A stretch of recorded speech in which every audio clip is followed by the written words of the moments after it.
Welcome to another episode of The Local Dive. This is Alex Scott, joined by Dean and Sarah and Ashlyn Portero and our trusty producer, Jacob Baldry. How's everybody doing?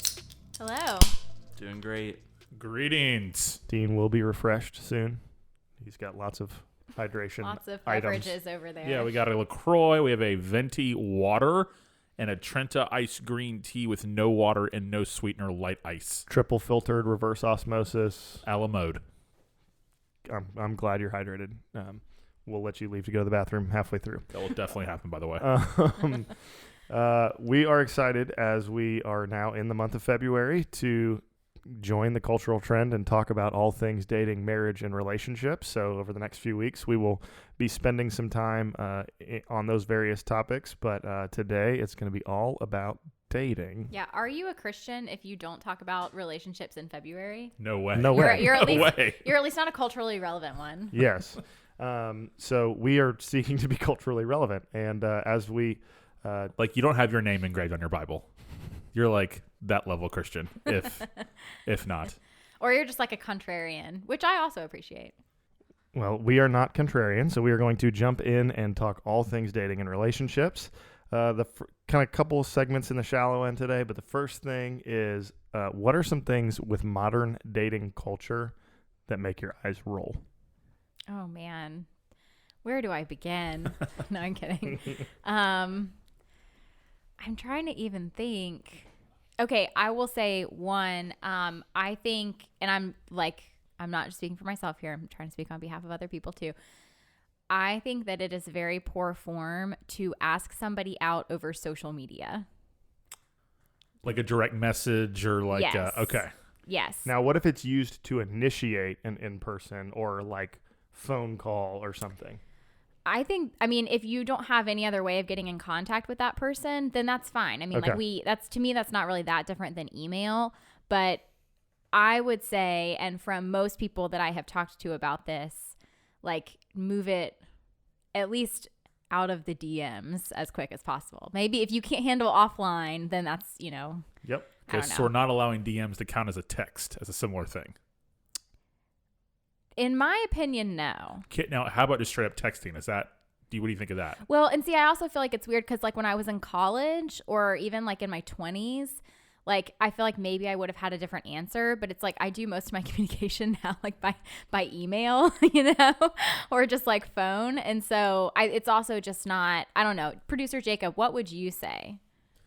I would say if you can start it off in the DMs, but I would, like you kind of said, move it over. I feel like texting is better than DM. It's a little more personable. And I just think it's like, this would not even be related to dating, just in general. Like if I have like more than two exchanges with somebody, like over some type of messaging like that, it starts to just get annoying because like I don't check it all the time. It's like I don't want to like carry on conversations. That applies in my to DMs. anybody. Yeah, Like friends, anything. So yeah. that's more just kind of like a general principle, I would say. I feel like, and maybe it's just because of like rap songs and stuff, dating is probably not the reason you're sliding into somebody's DMs in the first place. Well, that's So, another point. Oh, Alexander. That may be why you don't want to start that way.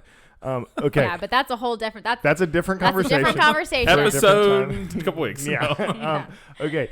One thing that is, because Christmas is not very far behind us, but like couple gifts from people who are dating. Oh, Like, I was get out gonna of say here. I was gonna say package deal was gonna be my eye roll. Like when you act like you're a package deal, Yeah. it's like you've been together for 3 months, and now we're getting a from Tyler and Jenny a present. It's Exactly. It's like easy Yes. Tiger. Like, yeah, get out of here. Or we are coming over. It's like, no, I invited you. Like, you know what I'm saying? Like, at least ask. Can Susie Can I come? bring so and so? Well, let's summarize that as my biggest eye roll is acting like you're married when you're not. Yes. Agreed. 100%. Yeah.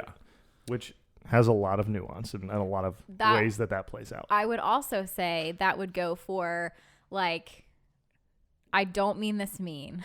Let me preface it. But like Christians who are asking questions. Now, if it's a question, if it's in good spirit, good faith, you genuinely want to know because you need clarification, that's one thing.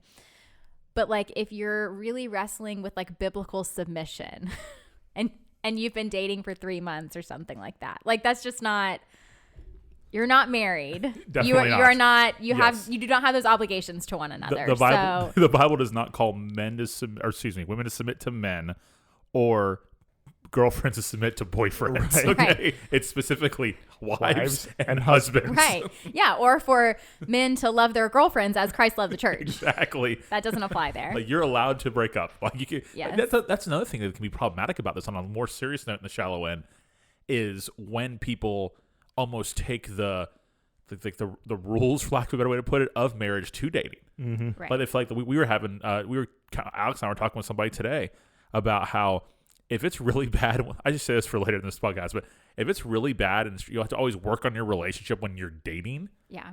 like it's probably Not a That's great a yeah, sign. good- like dating yes. should be kind of easy, like that. Like, It's like in the time period that you've been together, probably you haven't like changed that much. There hasn't presumably been enough. I mean, not to say that hard life things can't happen to you like when you're dating, but you probably haven't lived a lot of life together to really like hit these road bumps that happen over a long period of time. Yeah, if you're having significant problems spending 4 hours with each other every 4 days, or 4 days a week, like living together is probably going to be significantly Very more true. difficult. yeah, and a lot of times that's the new pretend marriage, right? Yeah. So also I would say like taking like professional photos together.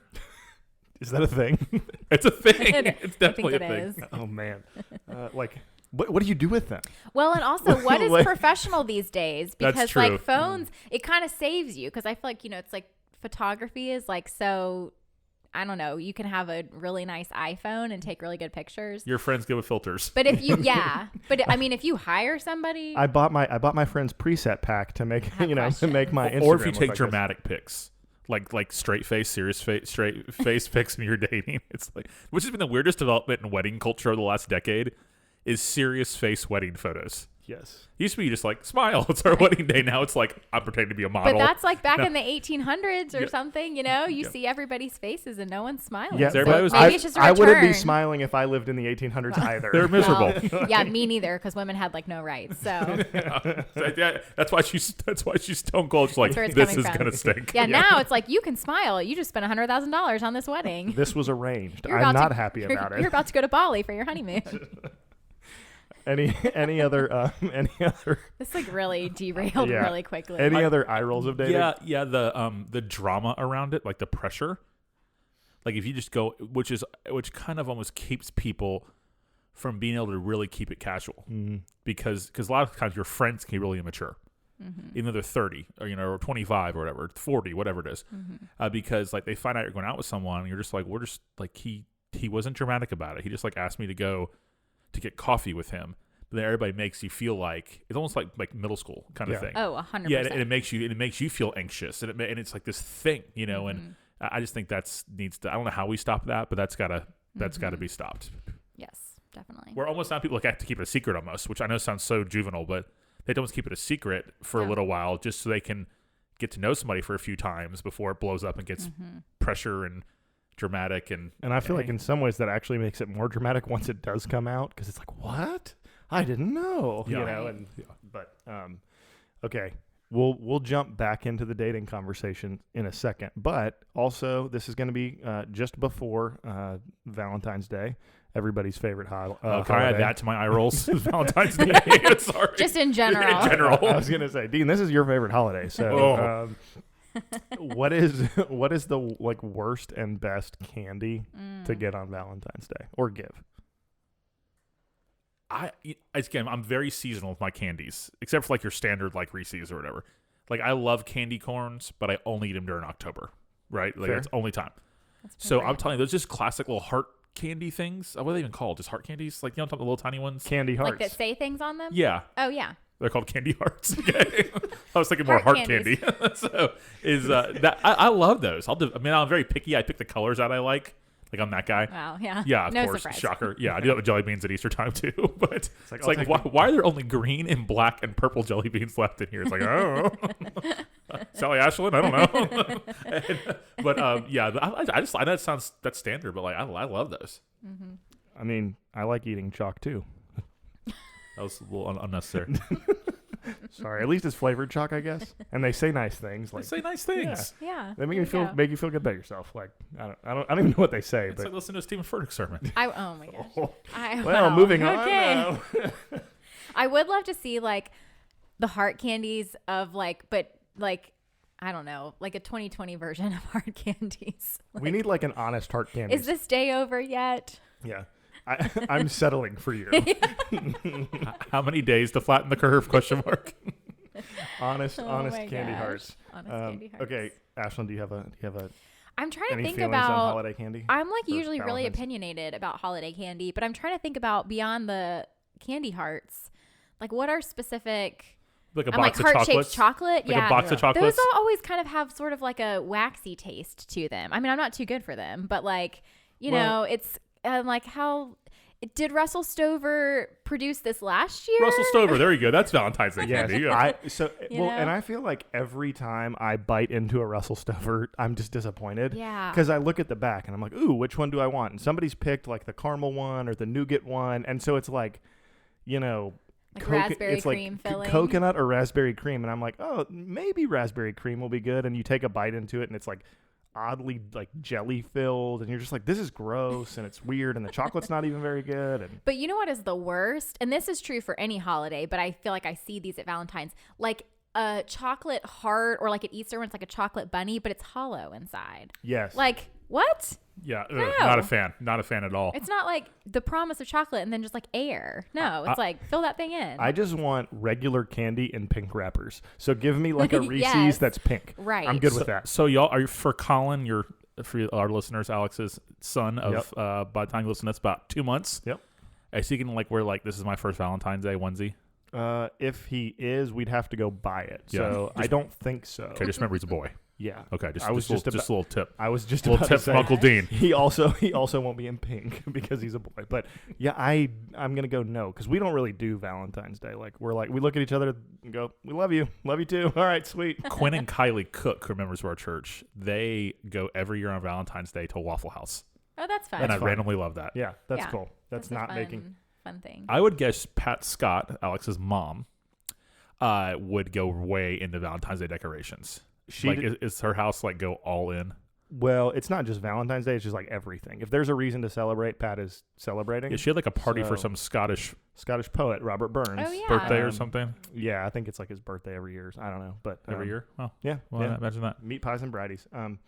Anyways, all right, we will transition on that note into the deep dive, talking about dating. So we're gonna leave my mom out of this because I don't want to talk about my mom's dating life. Go Pat, go Pat, go. Oh man. All right, let's start with this. Is dating, like, as we think about this from a Christian perspective, is dating in the Bible? Is it biblical? It's not in the Bible, but that doesn't make it bad. It makes it neutral. That's what makes it really complicated. Is dating something that we invented later on in life? Used to be arranged marriages, or or just almost like meet to marry. Like we're You're like, here's your third cousin from across the country. yes, he has a land for you on which to frolic and dwell. So His uncle or his dad has great goats. I don't know. That we doesn't need. sound that bad. I know, I'm like, it worked, I guess. Besides not smiling at the weddings, but so that's what makes it complicated. It's not the drama. The drama and all that stuff is really all the things that come with dating that make it complicated are a result of the fact that we don't really have a blueprint for it because it's something that we made up, and the rules of it evolve and change all the time. So that's why we need to talk about it, because it's tricky. And there's like songs about that, about being tricky, I think. We would play it, but we don't have enough money to have the rights for it. So, okay. So, I mean, this idea that it's not sinful, obviously, to date, but it's also not like something that's prescribed. There's not a lot of, ways to think about how we approach dating. How should, as Christians, people think about dating? And I mean, I think generally these rules would apply whether you're, a 17, 18, 20-year-old kid in college or, 40 and back on the scene or whatever. How should we approach dating? What are some maybe principles or I just Back on the scene. I don't know why that just made me laugh. I don't know. It just Back came. on the 15. Okay. At my rehearsal dinner, my grandpa went up to speak, and it's like all my friends remember it to this day, and he was like, back in my day when we used to sashay around town. We're like, what? That just reminds me of back in the scene for some reason. So I don't know. if you've sashayed back into the dating life, there you go. Yeah, you were the man. Yeah. What was the question again?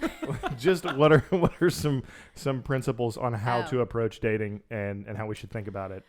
So this is going to be one, just Ashlyn's opinion, again, not biblical, that I think is maybe a little, well, it's not, I don't think it's unpopular, but so as Dean was talking about, like, we don't have a framework for dating that comes from the Bible. Like, we can take principles of, the Christian life. Like, we want to, pursue holiness and purity and things like that. But the Bible says more about friendship than it does about something like dating, which, is like this social construct that has like changed over time. So I was thinking about that, like friendship and dating, and like with friendship, so as like with dating, as with friendship, obviously like this is not a person you're married to and it's not a member of your family or your household. So it's kind of like, okay, what are the dynamics between two people and how do you sort of navigate, like what's your obligation to this, journey, so to speak, with this person, getting to know this person. And I think it's difficult because with friendship, you like the end goal of friendship is like loving and serving your neighbor and like just enjoying the good gift of friendship that God has given us, right? Like it's something that flows out of God's nature and being as a communal, Trinitarian God. But with dating for Christians, like really the end goal is to find somebody to marry, right? I don't think that means that you should go into every single dating venture, we will say, with like, to me, it's not helpful to start with, okay, at this point, this person and I are getting married, and then we're going to like detract points from like the likelihood of that. That's a thing. That would be like that is how some people navigate totally. it. It's not like you don't want to start at 100 and then be like subtracting points as the person annoys you or as things start to not go well. And then you're like, well, we figured out, we're not supposed to get married. What's the cutoff? Is it like, are we on like a grading scale? Like, that's for you to answer. each to his own. Not you personally, because you're married. Yeah, I was going to say, I'm locked in. Yeah. But so my whole point to that is I actually think that it's important to be really picky about people that you date. Now, for when I'm just like looking for friends, like I think as Christians, we should be open. I think there's kind of this, it can be true in culture, this idea of like, being selective about the people we let into our lives and things like that. As Christians, I think we should welcome friends and we should welcome new people into our lives in general, because that's just a Christ-like kind way to live. But with dating, I do think that you should be very picky. You should have some non-negotiables about, qualities that you're looking for in a person, and not like the color of their hair or, what the shape of their face or whatever. But you should have these foundational things, because if the end goal is I want to explore, one, I want to see if I get along with this person. And then if that continues down the road and there's, romantic attraction and there's chemistry and all of those kinds of things, and you can see yourself in a long-term relationship with that person, then like obviously there's some things that need to be there from the start for you to even move into that process. But I do think that it's very helpful, kind of as the point that Dean was making, not to go into it with like all of that swirling around in your mind. And so I think if you can answer some of those questions up front, then it makes it you can focus more on like, just, am I compatible with this person? Because if you're, and I just say that because I see, a lot of girls who might be really attracted to someone or for whatever reason really impressed with someone, but they're over here like agonizing about, is this guy serious enough about his faith or whatever? And it's like, well, if you're following the Lord and you have wisdom, like you should be able to discern that. You don't want to be like, you're not God, you know what I mean? And neither is this person. But I think that if you have some of these things kind of settled in your mind on the front end, it can leave room for you to do what is important, which is just to figure out, like, do I get along with this person? Is this someone I want to keep getting to know, is all I'm trying to say. Yeah. And excuse me. Sorry, all these drinks. Or to give it some time. Like it's, you're not going to know those things 1 or 2 times in. So if you go in like the first, I think it's happened in Christian culture sometimes, where like we've been so conditioned in certain Christian subcultures, it's like, if you can't see yourself marrying this person, do not date. Yeah, well, yeah, but you shouldn't. You don't, unless there's like these glaring, like they drop the F-bomb every 4 words, and you could know that 2 days. Or like my faith's not important to me. Yeah, like I'm like Right. what each his own. Whatever works for you, or that kind of thing about faith. Then I think you could know them, but like you don't. I don't think you have to make that determination 3, 4, 5 dates in, because I think that's one of the things too. Is I think it's helpful to distinguish between dates and dating. And it can be dates to the same person. I mean, but like it's okay to. I think we'll need to return back to we've gone on several dates over a period of time, maybe even a couple months even, before we actually have a conversation. I know everyone always eventually had the "so what are we" conversation. Right. People used to call it a DTR, like determine the relationship, define the relationship. I don't know if people use that anymore. Facebook official. That kind of stuff, but I don't think that can wait. Over just as you get to know each other, because then because once you decide, okay, I'm gonna, even if you do it like really like the right way by Christian standards, there's still some of yourself you're giving to that person emotionally. Worst case scenario, time, or a lot of time, energy, communication, shifting of focus, all these type of things. Okay, after I don't need to go all in with it after 2 dates. I don't need to have the conversation yet, unless y'all been friends for a long time. And then you're like, hey, like we've always been friends. Right. I know you. Yeah. Let's how about we, whatever we word it nowadays, like I don't want the college kids to go, oh my gosh, what's he talking about? Jacob's over here listening like, oh my. Yeah. I mean, if you have producer Jacob Biceps, you can say whatever you want in your approach. He just walks in and says, hello. But, and then the girls are like, you had me at hello. Now I just dated myself, but so you're welcome. keep me confident, homie. So, but yeah, I think that date. Let's date. Even the same person. I don't mean like a million people. But like, let's date before we jump into dating. I also think too, and this can sometimes come from like if you just want to be in a relationship so badly, like it's almost like you will make anything work, And I think that's a really dangerous place to be too. Like, because at the end of the day, if we are looking at, I'm not trying to make too big of a deal about this like friendship versus dating thing, but like if we're just talking about like human relationships, like it shouldn't be that like the first month you're like, I'm really learning how to like bear with another person. No, it's like it should be easy, especially if like this is someone that you feel like, usually like you're going to start dating someone because like you click well with them and things are good in that way. Your personalities get along, senses of humor, whatever your like connections or ever mutual interests, things like that.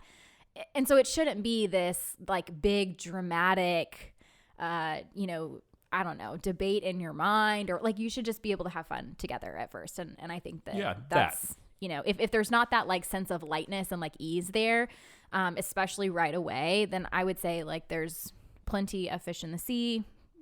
Cut your ties and move along. Yeah, we used to say when I was growing up with some of my buddies, there's too many fish in the sea for a bad attitude. Amen. There you go. Chunk that net. Now, cast it. I think I don't fish. And Sarah's don't fish. No, sorry. continue. Okay, so one of the things that Ashlyn, as you were talking about this idea of like, friendship in dating relationships first, and the Bible speaking far more to friendship than it does to dating. One of the things that I think may, in current times at least, make this more complex is like I feel like there is between sexes this like inability almost sometimes to be friends, and I think sometimes it's even weirder in the church because you get all this weird like, are we a thing? Are we not a thing? Or like I don't know. I might be interested in you, and if I say I am, you're gonna freak out, and I'm gonna freak out, and everybody's gonna freak out, and then it's gonna be awkward, and now I can't go to church there anymore, and like. Yeah, but, so, that was a very accurate tracing of how that often goes. Yes. So, like, I think that's just before we even get into, we're in the dating conversation, but in the context of that, like, how much does our lack of friendship between men and women impact, like, this issue for there to always be, like, I don't know, tension when men and women interact? Yeah, I do think that that's true, like in a lot of Christian dynamics. And, I don't really know why that is. I don't know if it's because there's like this added pressure of like the, marriage question, or if it's just, I don't know, maybe sort of like the point Dean was making, that if you put too much emphasis onto the dating process, like if it becomes this like, I mean, because we talk about in the church that like, you know, marriage as a like life goal becomes kind of too elevated or too idolized or whatever. So dating can be that as well.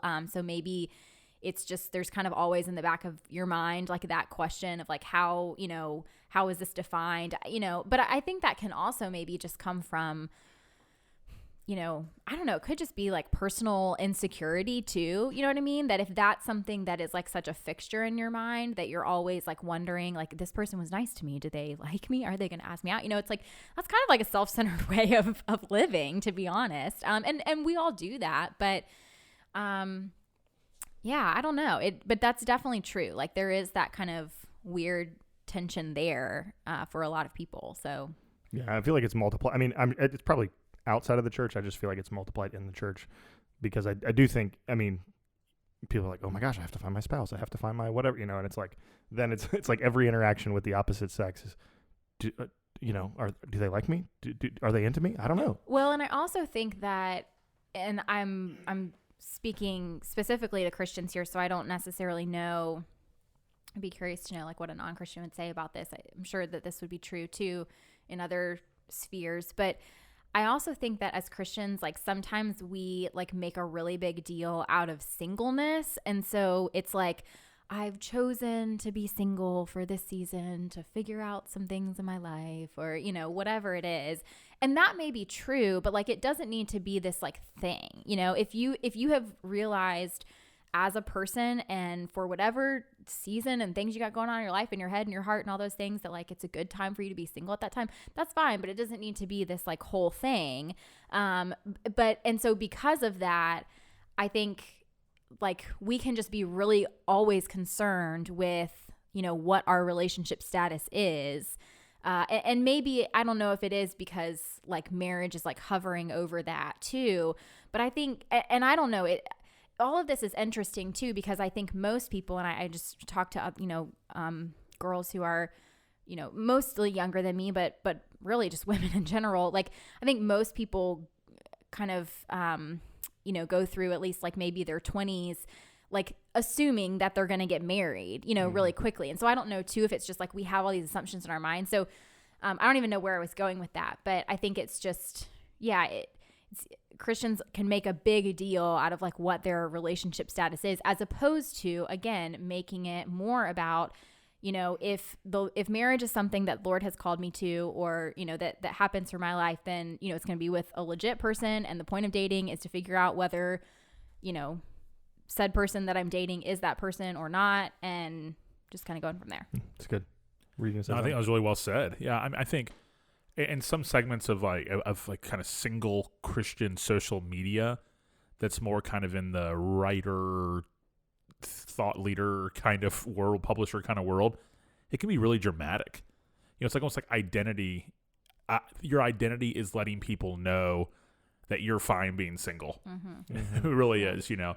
And I think a lot of the church has taken marriage to the point, and the marriage is very important, obviously, for God made the male and female, right? It's not good for man to be alone. At the very beginning, we see that out of the gate in Genesis, but has taken a good thing that God has made and has elevated it as like the ultimate thing sometimes. So I think we need to live in a place where the church is, where it's okay to want to be married, and it's okay to want to be single, and it's okay to want to be married but be fine being content being single. Mm-hmm. Like all those categories are fine.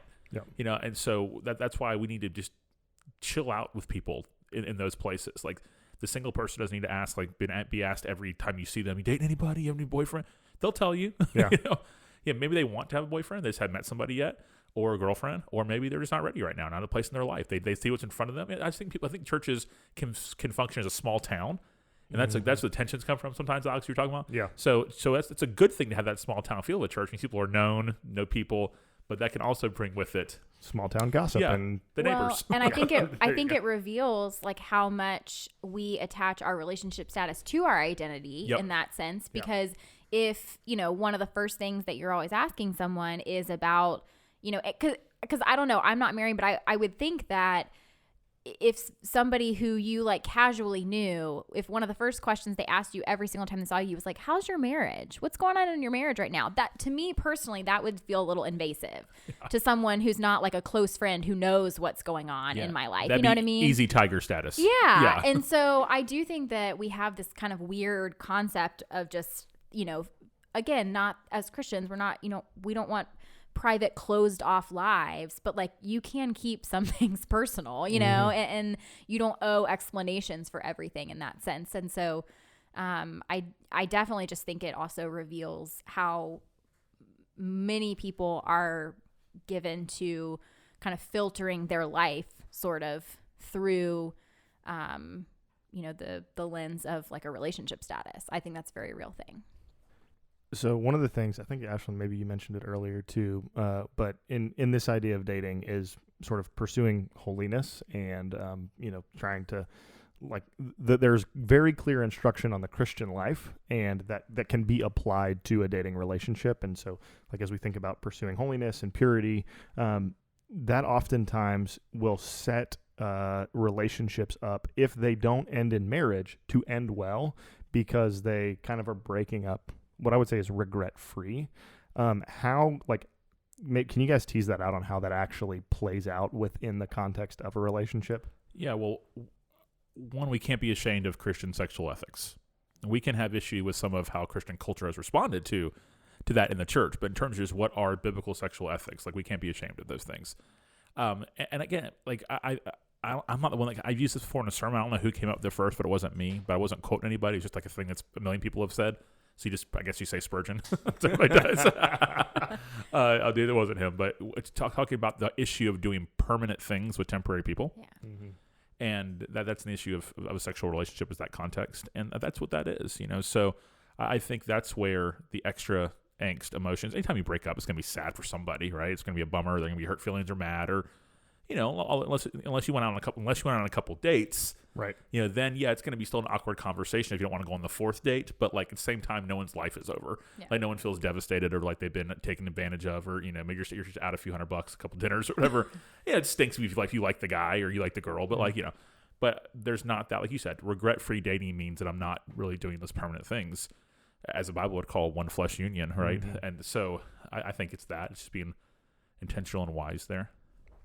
Do you think that there are other things that can, because you mentioned like that anytime you're dating or going on dates, you're giving every time that relationship continues to move towards marriage, you're giving a little bit more of yourself, not necessarily sexually, but to the other person. So what are ways that even as you're doing that, because like maybe you date somebody for a year and then you realize, you know what, I thought at the beginning, like all of the boxes that I had for somebody that like would need to be a potential spouse were checked. But as we've kind of lived this out over the last year, I don't see it going beyond this. How do those things balance out?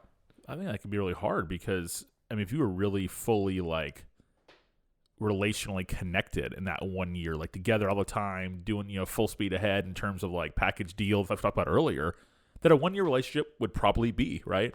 Then it's almost, I'm not trying to be like extreme here, but it almost feels like somebody died when you broke up at first, when you're spending all your time with that person and then it goes to nothing, so, or we're just going to be friends. Well, the more the intensity, honestly, sexually, but just emotionally, right, and everything else that goes on during that year, the more difficult it's going to be. That's when you're going to be enemies, but it's going to be more difficult to be buddies or be, especially in the same friend group, is going to be hard. So I think that's where it all goes back to, like, it's hard to go backwards and return to something different because dating culture has so become that, right? Mm-hmm. So my summary of that, and I'll let you and Ashlyn take this more, but when you get married, the only thing, sex should not be the only thing that changes. Mm-hmm. That's not the whole point. That's not the only addition to the relationship. Yeah, there's emotional differences, there's relational covenantal differences, like there's just like I'm not doing devotionals with my girlfriend. I just think I'm not saying it's bad to do that. People make that a thing in Christian culture. Yeah, like it's like no, like I don't Christian don't even do devotionals. We just do our own devotions. Like that's how we're wired. Like one of the best ways that I ever heard somebody speak to what does it look like in a dating relationship or in a marriage to to kind of be like pursuing holiness together. And especially like in, Christian dating life, like everybody's very concerned with like, is this person spiritually mature? Like, what does it look like? Do we do the devotions together? Like, how do I know? Whatever. I heard someone say that one of the best ways to navigate that is to make space for the other person to grow deeper in their walk with the Lord. And I think that's really good, because that means that you're probably bringing things up in conversation. I know we're kind of like changing topics here a little bit, but I just wanted to include this, and but it's not like, hey, what was your Bible reading today? Tell me, it's like daily debrief of like all the spiritual things that you did that day. I don't think that that's healthy. So that's always been really helpful to me, that,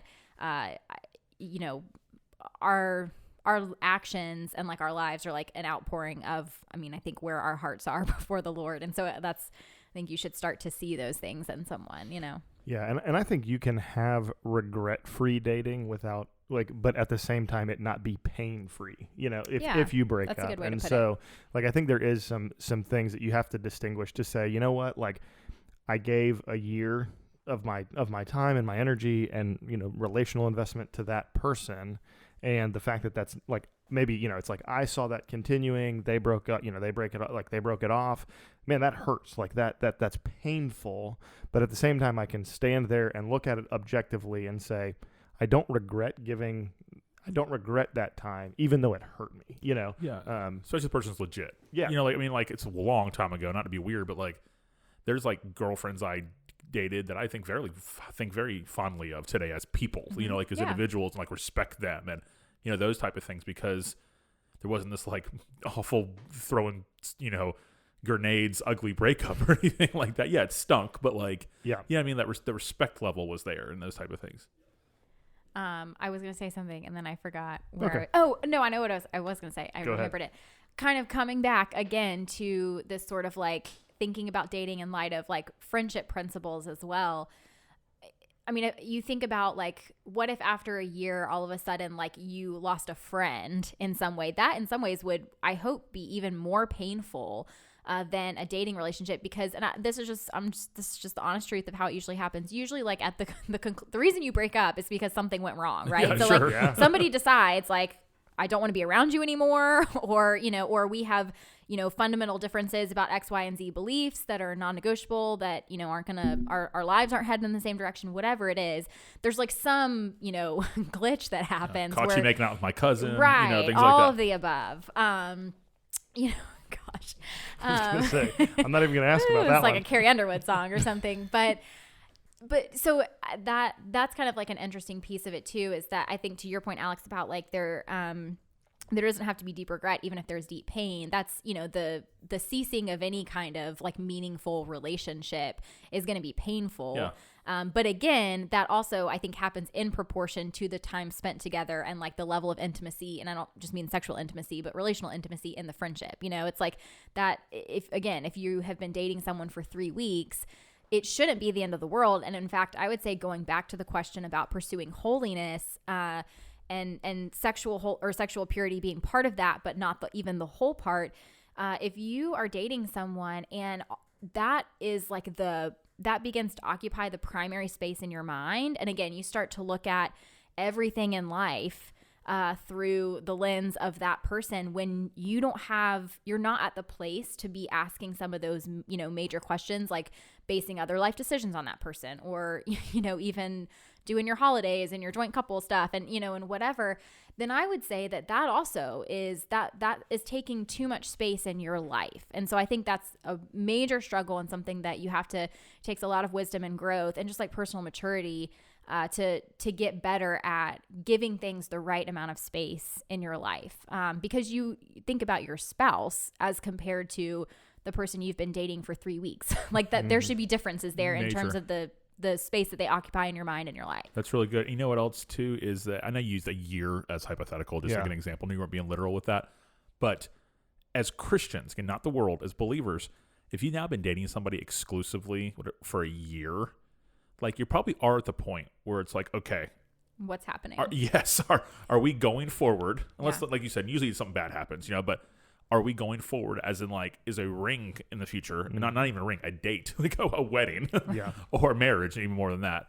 Or like, are we just, is this, what are we doing? Yeah. You know, for Christians, I think after, like, that's the kind of point where it's like, okay, we should kind of know by then. Yeah. Like where we're at and what's going on for the future. Mm-hmm. Well, and I think one of the other things too, that just on this idea of dating in a way that's regret free, is oftentimes when there's, even if there was sexual purity, when there's the most regret is when the relationship becomes an idol.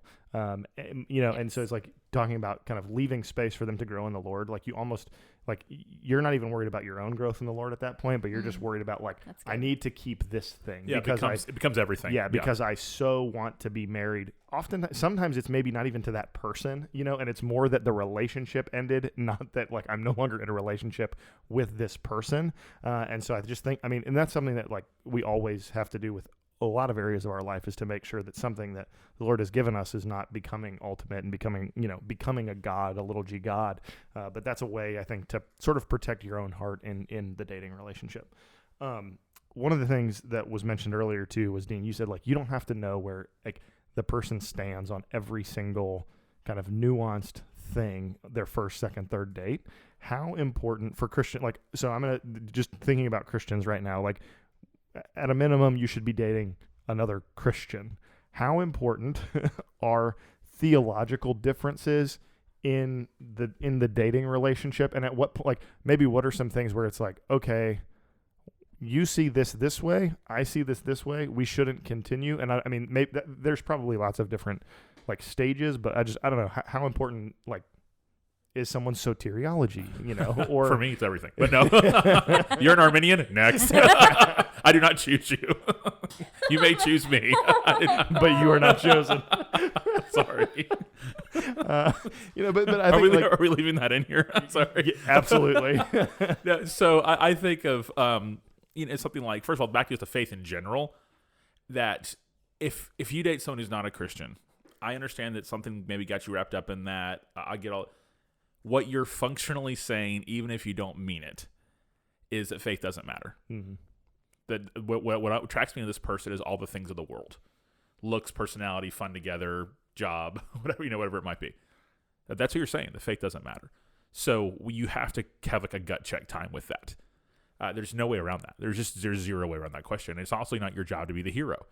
Like dating to save is not, you know, if that does happen, which it does sometimes, mm-hmm. like no, God used you to expose the person to faith, you know, and someone else would have too. If this person is written in the Lamb's Book of Life, guess what? Like this, you're not special. Yeah. Maybe God used you in that moment, but that's just so important. Yeah. Like does faith matter or not? So if there's a Christian person who's dating an unbeliever, that sounds judgmental. It's not. That's my conclusion. You're saying faith doesn't matter. Because they're not a Christian, you're dating them, so that means that faith doesn't matter, right? So in terms of other things, like, I mean, we always try to be real in this podcast. Things like, again, I'm not going to care about somebody's soteriology. Most people don't even know they have one. I don't mean that like snarky, but to me, I want things like they're from like a mainline liberal Protestant denomination. Do they even really know the Lord? I mean, I don't mean that. When I hear me listeners, when I say liberal, I don't mean politics. Like a gospelist preaching church, like they just kind of cultural Christians. If there's remnants, of course, of those churches, but not a lot. Like I think if it was Tommy, you know, Tommy's if he was, you know, dating someone in high school casually, you know, I just want to be able to do it as a Christian, so I'm not going to have all these like, you know, what does she think about the Trinity, you know, kind of things. However, if he's like in college, let's say he's dating somebody who's Catholic. Her faith really might mean a lot to her, and she might go to church on Sundays. It might even affect her life in a positive way. But when he's home for Christmas break, the conversation we're having is either she's converting or this ain't happening. Okay, because there's a profound difference between what we believe and the Catholic faith. Doesn't mean she isn't a great girl. It doesn't mean she isn't. So you're not converting, but like if it's your own mind, your own, but like right, that ain't happening. So, but that kind of stuff to me is hugely important. Yeah, like that kind of thing is more where I think it could be under the banner of faith or Christianity, where differences could be significant. Yeah, I know like conversations that I've had with guys in our college ministry is, you know, they're like, I want to know where she stands on blank, blank, blank, blank, blank, and I'm like, okay, you're like, you need to start with, is she a Christian? And then let her grow in her relationship with the Lord and be discipled by her local church. And like, I think sometimes like there are I don't think it's like a ton, but there are times where there are Christian guys who expect their future wives to be like essentially seminary professors, and it's like, calm down, and so it's like, does she believe, does she believe in, who Jesus is and who he says he was? Does she believe the Bible? Does she agree to the beliefs of our local church, and is she a member in good standing? Go for it. I can't believe all that's a thing. I mean, I'm not trying to overblow it, but I've heard it. Is this like from somebody who has a part-time job and is sitting at Chick-fil-A with this girl asking these questions? Oh, 100%. Okay, well, I have thoughts on this. there are thoughts. Yeah, I think that's important. I think that's worth saying. It's like you just chill, slow down. Yeah, and if the person knows the Lord, and is clearly a gospel affirming person, then the other things can fall into place. Yes. Like she might not be, or he might not be as into the church as you'd like him to be. Well, let's have that conversation. That's what kind of dating can be. That can be because like if they know the Lord, then you would hope that there's the rest can happen. Yeah. To me, it's far more of a trajectory than it is like, where are they right now? Yeah. And I will say, say it. I'm Ashlyn. a little fired up by this. This is just interesting to me. I will say, if you are concerned about like the theological astuteness of your significant other, not that things in the scripture, like the scriptures are important, and obviously you want to be pursuing somebody who loves the Lord, but I think that's an important thing. Like, I mean, a disciple of Jesus is known by his or her love. They will know us by our love. And so is this a person who, as you said, seems to love the Lord, which means that they spend time in the scriptures, they're devoted to their church, they're living a life that, they're burdened for their neighbor who doesn't know the Lord. Like, if these things are present, and then I would also say, like, is this a kind person? And for the person asking these questions about, again, I'm not trying to say that like theology doesn't matter, but like, one, this is just like such a small niche population of people, I think, who are asking these questions. My guess would be yes. But also, like, are you a kind person? Sure. Are you growing in maturity and, and love for the Lord? Like, what is that, pouring out of your life? And, so I don't know. I think, and I'm not just speaking to like the fired up seminary guy or whatever, but for all of us as Christians in dating, man, that's, I think, like a Christian who's taking dating very seriously, it's very easy to be judgmental in that type of position, because we need to remember that like dating is not, you're not on a dating game show. Like, you're not evaluating somebody. You're not selecting contestants for like The Bachelor, right? Or like the Christian version of that. So these are like people, right, that we're getting to know. So I think there also has to be this level of, compassion, and again, loving your neighbor, and then trying to discern, is this someone that I see, myself wanting to pursue a future with? And I know, so again, I know that those questions are important, but I don't know. Again, I'm not married, but I just think that 10 years down the road, when you have 2 kids and you're just trying to navigate life and whatever, the amount of times that like your position on soteriology comes up in a given day, my guess is going to be not very often, when it's like, how are we going to feed our family? And, what we have bills to pay, and you're annoying me. It's like I would care more to know, like, how many times a day or how many times in a week, like, do you load your dishwasher? Like, that seems very important to me. So total depravity. Sorry, I think of the right. kid. I heard someone do a devotional one time. I think it was like a youth camp or something like that on like relationships, and they were talking about the unequally yoked verse in 2 Corinthians 6, and they compared that to like, unequally yoked doesn't just mean believer and unbeliever. It could be like you're mature in your faith and the other person's not. And I'm like, whoa. The reference he makes in 2 Corinthians 6 is, what fellowship do light and darkness have together? Not a 5-pointer and a 3, right? Or somebody who has the fruit of the Spirit mastered and one who is still working on it. It's believer unbeliever. So and by believer we're evangelicals here. We mean like that have been converted, right? We mean like regenerate believers in Jesus Christ, not like third-degree black belts in theology or in the Christian life in general. Yeah, and I was going to say, is? well, and I mean, I think there's different ways to look at this, but one of the, like, you know, I think many times these people are like, they have good intentions, they're mature in their faith, they've been the product of loving families who have pointed them to Jesus for a long time, they've been part of a good church, they've been saved for a long time, and then their potential dating partner maybe got saved like 2 months ago. And they grew up in a non-Christian home, and like you shouldn't expect them to be at the same place in their walk with you or as you are after 10, 15, I don't know, however many years you've been in good churches and in a Christian home and all that. Like those things make a difference. But I think at the end of the day, it's am I yoked to a believer or an unbeliever? Because if so, a lot of that stuff can get worked out. Yeah, and they might not be reading, J.I. Packer, but they might be reading their Bible. Right. Yes. Like they're trying. Yeah. It doesn't make them less of a they're Christian. Reading Packer, great. Right. Bonus. I would be way more concerned about somebody who neglects the scriptures and prayer. I will say that too. To me, I think that's really important. What is your prayer life like? Who are you praying for? Do you talk to the Lord regularly? Like, because I would much rather someone who can answer unequivocally yes to those things than, the person who reads frame systematic for fun. Like, that's fine if you do. And has, like, no visible fruit of the Spirit. Right. Or lost friends. Yeah. And if they read that, wonderful. Yes. But to use someone who's had influence on you, and you've actually introduced me to Kyle Strobel, and a lot of his teachings, he uses the phrase "life with God." Yeah. What are we looking for? Do they have a life with God? Yep. Do they live life with God? Like, is that really like actually happening in their life? Like that's. And if you read theology for hobby, fantastic. I know we have college students do that. I think that's wonderful. Mm-hmm. What we're saying is, I think all unified together is that it has nothing to do with whether or not someone is eligible to be to be in a relationship with you. Yes. Yeah. Okay. How this will be a little more practical. How should people approach a first date? Like single people.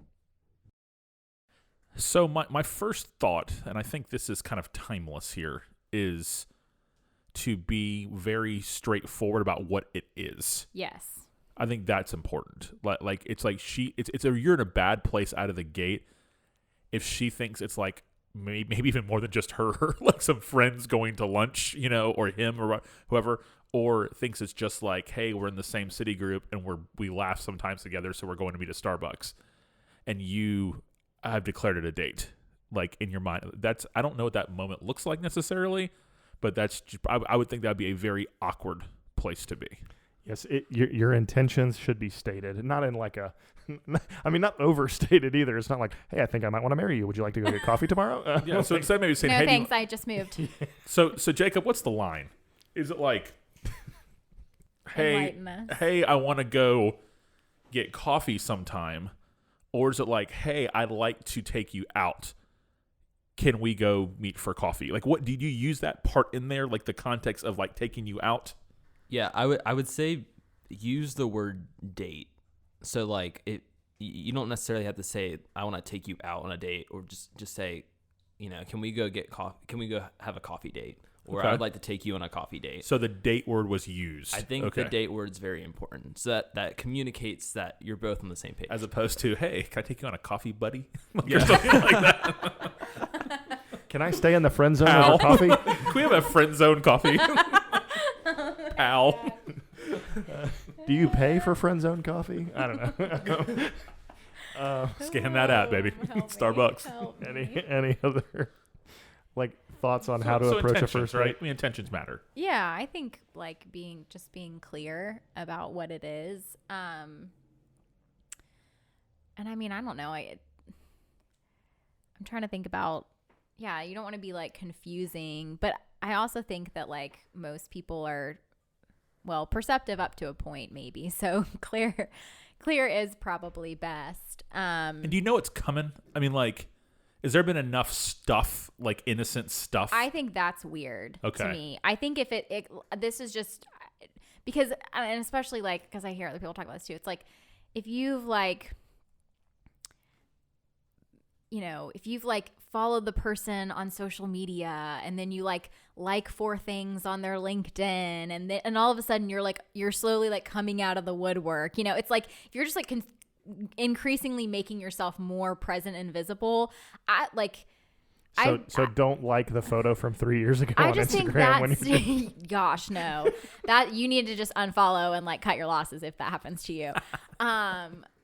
I just think that stuff starts to feel a little like the games start to feel a little like middle school. And that's like I'm in my 30s. So like maybe in my 20s and things change over time too about how people communicate and, whatever. So, but that would be my thing. Is like it's not a game.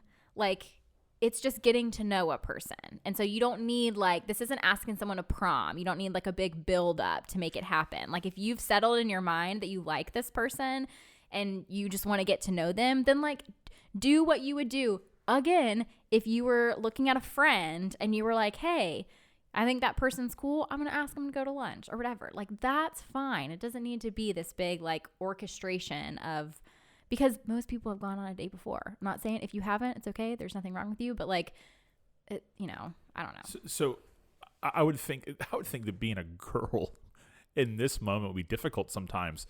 Because if you don't know it's coming and you haven't even had a chance to process it yet, and a guy walks up to you and is like, hey, like at church, after City Church, you on a Tuesday or on a Sunday morning or whatever, and says, hey, I'd like to take you on a coffee date sometime, would that work?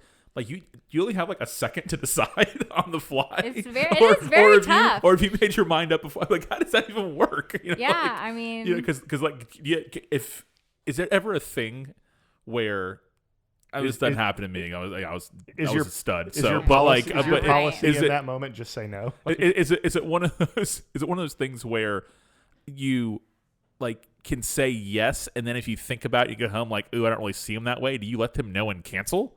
I think that's rude. Okay. I think if you commit, then you need to go. And then just no second date. Let them buy you a latte. If you commit, let them buy you a latte. But here's the thing. Maybe is also a perfectly good answer. Maybe. Okay. Because if you don't know... I would lose sleep for a week if somebody told me maybe. Too bad for you. Think about it. If you don't owe this person anything, then you don't owe them a response on the spot. True. I'll get back to you. I'll get back to you. Okay. Here's my email. Send me an email. Whoa. Or something like that. Okay, I was going to say the other thing. Just saying, you can answer whatever you want to answer. All right. So helpful. I think this is just me as a married dude who has nothing to gain or lose by saying any of this. To say, I think people should say yes a lot more than they say no, even unless they clearly know. Like, no way, not into that person. Like, give it a shot. You never who knows? I mean, like. You've hung out with them like twice with 6 other people. You don't actually know them. Just say yes to coffee or yes to lunch. And don't be weird about don't ask somebody like in the middle of a ton of people, like in the church lobby. That's so awkward. Don't weird. put the person on the spot. Like if you're both leaving a meeting together or something and you're like walking to your car, great opportunity. But like don't be weird about, because then it's like if you are having to respond in the moment, you're like, oh my gosh, I have to process all this. And like I was just trying to, walk to the other side of the room. Like, because if somebody's like, hey, I'd like to take you on a coffee date, great, it's just coffee. So the other piece of advice besides say yes, well, guys, have confidence and ask. Girls, unless he's like creepy McGee, just say yes. Like, see where it goes. You can always say no later. Just let him buy you a cup of coffee, and everybody just chill the heck out. Like it's a date. It's coffee. It's not, this isn't like I might be proposed to be engaged when I leave Starbucks or Lucky Goat or Paper Fox or wherever you go. Like just take it easy. Like enjoy a cup of coffee. I do have sympathy for like college students because I think this gets easier as you get older, because then it's like, okay, worst case scenario, like I can chalk this up to like a networking thing. You know what I mean? It's like you're not, whereas like, I don't know. I just remember like when I was in college, you're thinking like, oh my gosh, like what if I run into one of my friends and I'm at the Starbucks on campus and everybody's around, it's just and you do tend to make probably like as a girl, you tend to make things like bigger than they need to be too. But I don't know. Chill out is my like sort of first date advice. Yeah. And also I'm a big fan of, after she says yes, going free to go find a private place to do a fist pump. You just gotta get out of your system. Whatever you need to do. Just walk outside by yourself and it's like, yes. beat your chest a little bit. With the pump. And then just kind of a little frolicking or a little pep in your step as you go get in the car. I was gonna say is this like a post putt sinking tiger fist pump or just like a little like reserved? It's not a full Brady let's go almost throw your arm out fist pump. It's just more like it's a tiger. Yeah, it's just like pow. Dean, you have some very good advice and it works for young men who are interested in dating. Would you be willing to share that? Yeah, about you talking about one of my dating principles, my core principles. Absolutely. Yeah, you let her know you're the man without telling her. Yep. Yeah. Okay. So I'm a big believer in the fact that you have to make sure that you establish that you're the stuff in a way that doesn't come across as cocky and arrogant and repulsive. Because enlighten us. Because in that case it'll attract. Ashlyn, you can have a rebuttal following this. So too many guys. The way dating culture works, it makes the guy feel like he's so lucky that he like pulled her and like, oh my gosh, and you're just so. Dude, like you can be the man too, okay? Like you ain't no chopped sirloin, you know what I mean? Like so I think guys, we have so many guys who are squishes and just wimps, and I like to say their man parts are in a jar on the mantle, like it's just we just need some guy. We just need some guys. Jacob, we're gonna need an explicit rating. Just have some confidence, you know what I mean? Like don't walk this. So you just like project the fact that like you have your crap together. That you're not some like desperate dude that thinks that like you just got to go to Disney World because a girl said yes to you, minus the fist pump. The fist pump acknowledges that you're excited. The private fist pump, but there's just that kind of like you just let her know you're man. Like when Chrissy I guarantee if you asked her when she first went out with me, she's rolling her eyes so hard right now. She probably has her onion goggles on, cutting onions as she listens to this, but that's her favorite thing, or not favorite thing, it's her thing, but. That's when she listens to this, is when she's doing that. I guarantee you she was like, this guy's confident. Like he's, like he is confident in himself and is not nervous and like has it together. Now, did I have it together? Probably not. But I just think that instead of this like weak, squishy, like when I want to like, I'm trying to think one day when Sally Ashton's only 6, but like when a guy walks in, I don't want some dude that just walks in like a little wuss. Yeah. I want. But what does that look like? Define that. It's like a non-bro kind of confidence. You know what I mean? Like he doesn't like he's not walking in with like his cut off sleeves and like his short shorts. You know what I mean? Like he's not a bro. You know what I mean? Like, but like he's sure of himself. Yeah, he carries himself in a way that's shakes his hand, confident. shakes my hand well, and like can have a conversation, and has a plan, and looks in my eyes. And I want my boys to do that. And they go like when that day comes for them. Like there's just like a certainty. You're not terrified of like the dad like. You're respectful, but you're not like shaken. Like you just can have your crap together. You know what I mean? Like there's just not enough guys like that anymore. You know what I mean? I don't mean arrogant bro. Right. Who walks in like, yo man, what's up? Like and this that kind of guy. That's got like. I'll have her back about 12. That cool, bro? Great. Yeah, awesome. All right, what's up, Mr. I? That kind of stuff. It's like get out of here. But just a guy that just like, and I don't mean like trust fund kid either, who like is faking it, but like somebody just kind of has their crap together. You just let her know you're the man without telling her. Any thoughts, Ashlyn? From the only woman with a microphone. Confidence is important. So is humility. Yeah. Remember that commercial? I don't need some fancy clone to tell me I'm a man. I need this that cools and tones my skin. Confidence is very sexy, don't you think? Okay, well, I don't have commercials memorized. On that note, so. any other dating advice? And while you're thinking, I'll ask this question: is it okay for the girl to ask the guy out? Yeah, I think so. Yeah, I mean, like, says whom? Like who decided that? Yeah. Yeah, I think so. Talk about some confidence. Let's go. Yeah, I'm great. So girls, shoot your shot. Like, I mean, yeah, that's great. I think it's cool. Yeah. All right. Anything else? He who hesitates gets interrupted. Any final dating advice or arguments or too many fish in the sea for bad attitude? There you go. Yeah, I mean, I just think don't play games. Just be clear about what it is.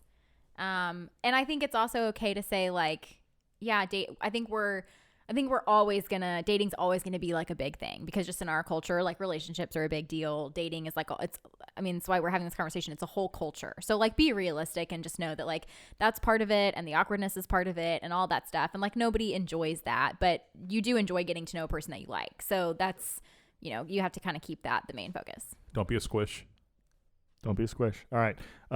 Real quick, local on tap. Best place for a first date in Tallahassee. Starbucks. Oh my gosh. Take her somewhere local. Drink local. Yeah, drink local. Outside seating at Starbucks. Weather permitting. I would never go on that first date. We'd be inside. But for everybody else, I'd probably say that. Because like you don't want to be too like, you don't want to knock out of the park. Like if you like, okay, here's what you don't do. Don't go to a movie. No, that's a bad first date. That happens a lot. I'm like, a movie? That's like, a bad first date. Talk. And then, like, hey, want to sit in silence next to me while we enjoy this movie? It's like popcorn. I mean, it's just, do you recline your seat or leave it up? It's like, I don't know. Any I think coffee is safe. I mean, I don't know. Like, I also don't think that like dinner is like knocking it out of the park. Like, it's nice. I don't mean to sound like, demanding by that, but like, I think especially too, like in your 30s, like adult life dinner. I would hope that you can take someone to dinner at that point, so like, but yeah, no like pageantry or anything like that. And I also think things like, I think activities can be fun first dates too. Like I've been on those before, and like that's fine, but it needs to be something where you can talk, because I think it's like activities like go like a trail or something, like a greenway or something. And talk. Okay. Because I would even say that like a concert, like that's a cool date, but to me that's very much like if we're gonna be stuck there for 4 hours, like I need to know that I like you. Like that's a difficult time to like be on the fence about somebody. That's just my opinion. That's fair. Yeah, I in general think first dates, and this is probably more geared towards college life, but keep it simple. Like coffee, dessert, something like, because there's a couple things here. One, if it's terrible, it's quick. So that goes back to like the say yes thing. Chris and I's first date was dessert. Yeah, because if you're saying yes to like an hour. Everybody can endure an hour of awkward. Everybody can do it. We had also never met. We got set up on a blind date by a friend. That's confidence. Dude, I rolled in like I was the stuff. And then the other thing is, it leaves them wanting more. So if it goes really well, you're not like wasting all your good juju on the first date. Now, they might get to the 5th date and be like, this guy stinks. Like, I don't like your juju. But it leaves them wanting more. So keep it simple. Ice cream. Could go out for drinks, maybe? Drinks. Yeah. Any of that. So Tallahassee specific, I think maybe dessert and drinks at Food Glorious Food, or is Food Glorious Food a little too nice? What I want to say is, by now I'm tired of all the different like categories. It's like I just don't think about it that much. Yeah, it's like you do the work. Like you do the work. I'm coming. Yeah, you need to pick a place. Just figure it out. Because here's the thing. It's like I'm at the risk of sounding, I don't know, conceited or something. Like I can also do those those by myself. Or like with friends. And I don't mean that as like, my time is so important. I'm just saying like those are like very nice gestures, but like you just figure it out. That's to me, and maybe a piece of the confidence thing too. Like you're a functional adult, you get through your days, you just figure it out. And if you need some help with that, like if you're new to dating, if you're, young or whatever, then like ask a couple friends or ask a couple people who are older than you, and because you do need to understand, like you don't want to just be like, hey, you want to come over and like hang out at my house for a couple hours? It's like, no, I'm good, thank you. But I don't want to sit on the couch and watch you play video games. That's not fun to me. Or date you if you do play video games. Sorry. I set that up. I'm sorry. Sorry to all you gamers out there. But you know what I'm saying? It's like if you, again, we're talking about just like quality time getting to know a person. So to me, I'm like kind of less concerned with like what it is, as long as like that is intentional. That's good. Yeah. So basically you just decide you're going to let him know that you're the stuff without telling him. Yeah. I guess so. So you affirm it. Okay, good. Yeah. So it all comes full circle. Well, hopefully this is helpful. Next week, we'll be joined by Chrissy and Sarah to talk all things marriage. So hopefully that'll be a wonderful conversation, and we'll look forward to seeing you then. Take care. Have a great week. Flex it up, Jacob.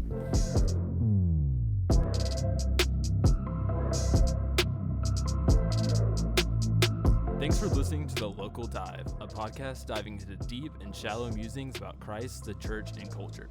Don't forget to subscribe and leave a review wherever you listen to podcasts. You can follow The Local Dive on social media and continue the conversation with us on Instagram and Twitter at The Local Dive Pod.